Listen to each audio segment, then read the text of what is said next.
Out of all the religious sectors, only our Muslim brothers and sisters spoke up and have shown support for Kingdom of Jesus Christ and the people of Davao City.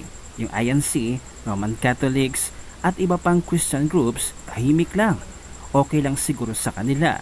Diyan sila nagkakamali dahil ang Iglesia ni Cristo mismo ay kinokondena din ang maling gawain ngayon ng Marcos administration ng ating mga kapulisan at kasundaluhan sa Kingdom of Jesus Christ. I am an INC and still condemn this. Puno ang Facebook ng condemnation ng gobyerno ito. Huwag niyo ho sana isipin na wala kaming paki. Sobrang dami po naming may paki po. Mas pinipili lang po namin ang mapayapang pamamaraan. This is not about Kingdom of Jesus Christ. This is about Filipino human rights na tinatapakan ng gobyernong ito. At pwede din nilang gawin sa ibang relihiyon na lumalaban sa kanila.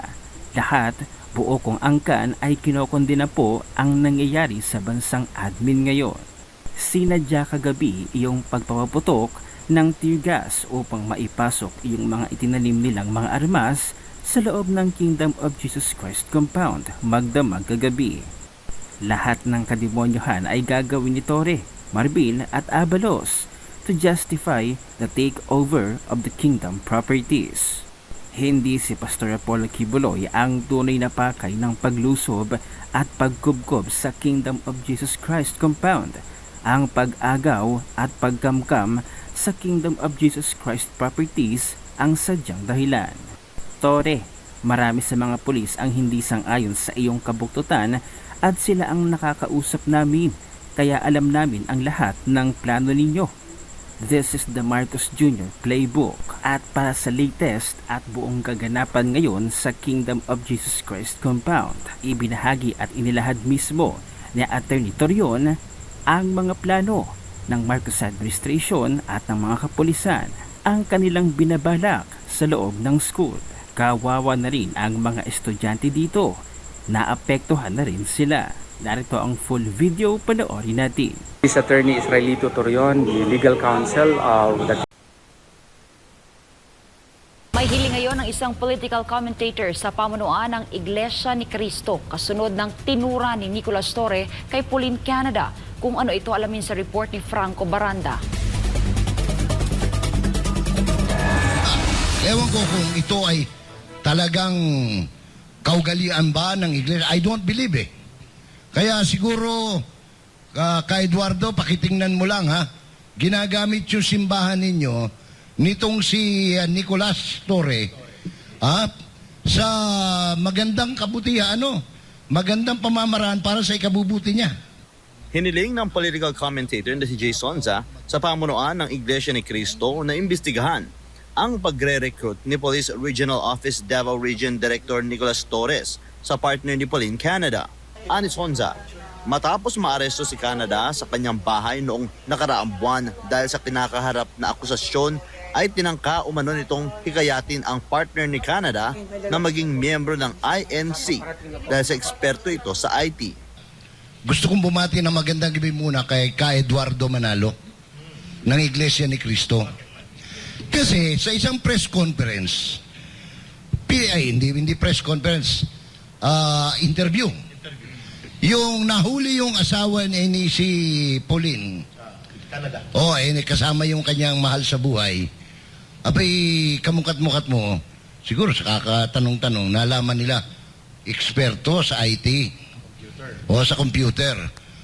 At ito talagang pinatutuhanan nung mama, Abay, sabi ni Mr.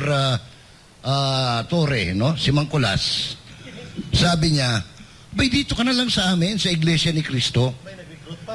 Oo, nag-recruit pa. Pababautis mo pa itong mama, Kaya, ewan ko. Para naman sa dating kadre ng CBP-NP-NDF, unethical at lubhang napakapanganib ng hakbang na ito ni Torre. That is very unethical and that is very dangerous kasi nagre-recruit ito, si Torre, gamit ang pangalan ng Iglesia ni Cristo para mag-espiya ang isang tao na gusto nilang gamitin laban sa Kingdom of Jesus Christ, kay Pastor Kibuloy at sa mga ministro. Nick Torre, don't play don't play with us. Yan ang role ng tinatawag na playing devil and angel. Ginoong Eduardo Manalo at sa mga pamunuan ng Iglesia ni Cristo, pakiimbestiga po na ginagamit ni Nicolas Torre itong inyong relihiyon para wasakin ang pagkatao ng mga taong akusado pa lamang. At hindi namin alam kung ito ba'y kinukonsenti ninyo. This is conduct unbecoming, unprofessional, unethical, and very dubious conduct. Samantala, di naman lubos maisip ni Sonza kung bakit inilagay sa Davao si Torre. Nandito ako nung kasagsagan ng ang hirap ng Davao magulo. 1981, that's about over 30 years. Nagtrabaho ng gusto ang Davao, mamamayan, guro, abogado, pulis, sundalo, at local government. And we were successful na gawing pinakatahimik, pinaka-safe na lugar sa Southeast Asia, pangalawa, at bahagi ng pinakatahimik, pinaka-safe na lugar sa buong mundo.